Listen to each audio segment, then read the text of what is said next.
Hola, ¿qué tal? En este video voy a hacer un programa en el cual creemos un método que nos permita, así ese método va a recibir dos números, es decir, dos argumentos, y nos va a devolver cuál es el mayor entre esos dos números.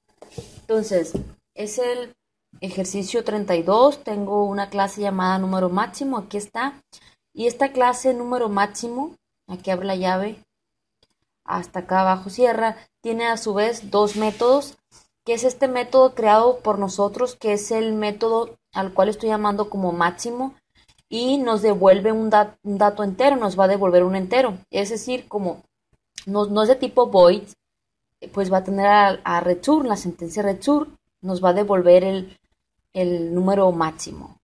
Entonces, estático, no vamos a necesitar crear objetos para poder invocarlo.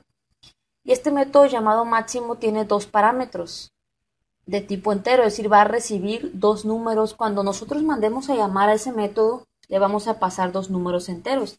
Y aquí están. Los dos son enteros, a los cuales lo estamos llamando como A y como B. Entonces, declaro una variable llamada match, la inicializo un cero, por costumbre inicializar las variables.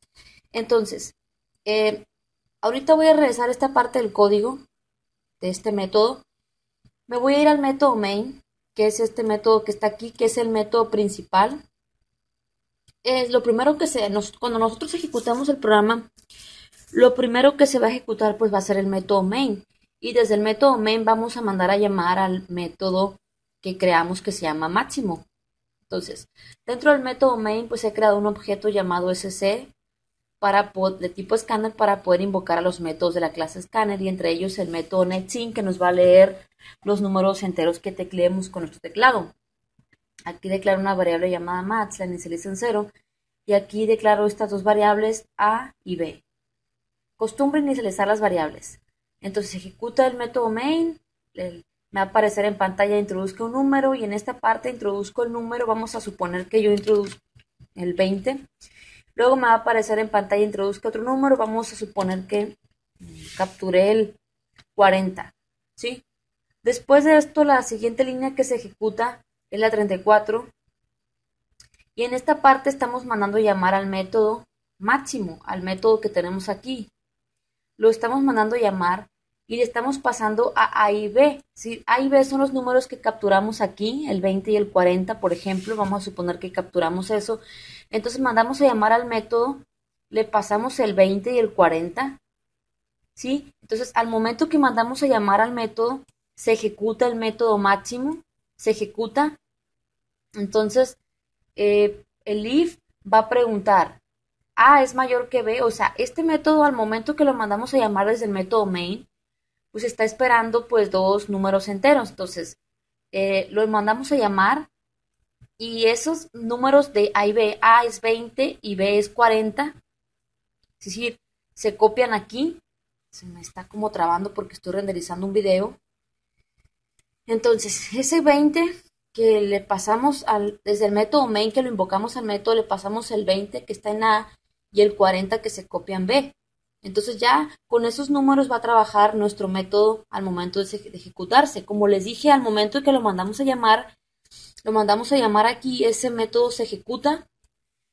Entonces va a preguntar si A, o sea, 20 es mayor que 40. Como no es así, no se ejecuta el if, pero se ejecuta el else, pues debido a que no se cumplió el if. Entonces ejecuta el else, y max, perdón, va a ser igual al valor de B, ¿sí? Aquí me decía que si A era mayor que B, pues iba a cumplir esta condición, pero como no es así, quiere decir que B es mayor que A. Entonces se ejecuta el else, y max es igual a B. Si lo que está en B, que es el 40, se va a almacenar en max. Y al final este método con return nos va a devolver el valor de max, que es el 40. Entonces, luego el control del programa pasa al método main. Después de esto que se ejecuta, el control del programa vuelve al método main, y pues vimos que el método nos devolvió a max. ¿Qué es max? Contiene el valor de b, que es 40. Nos devuelve un entero, que es 40. Entonces, al momento de invocar este método pues nos devuelve el máximo, que es el 40. Entonces ese 40 lo almacenamos en esta variable max, que la pudimos haber llamado diferente. Entonces max va a contener el valor de 40. Después de esto se ejecuta la línea 35 y me va a aparecer el número mayor es, y pues aquí me va a aparecer el valor que tiene la variable max, que es 40, que lo obtuvo al momento de mandar a llamar al método. Este me devolvió ese número mayor. Entonces ejecuto el programa, lo voy a ejecutar y me va a pedir que introduzca un número. Voy a poner los mismos, 20 y 40. Y aquí me dice que el número mayor es 40, o sea que aquí lo podemos ver. Vemos que es un programa sencillo, pero básico para poder entender esto de las funciones. Entonces nos vemos, chao.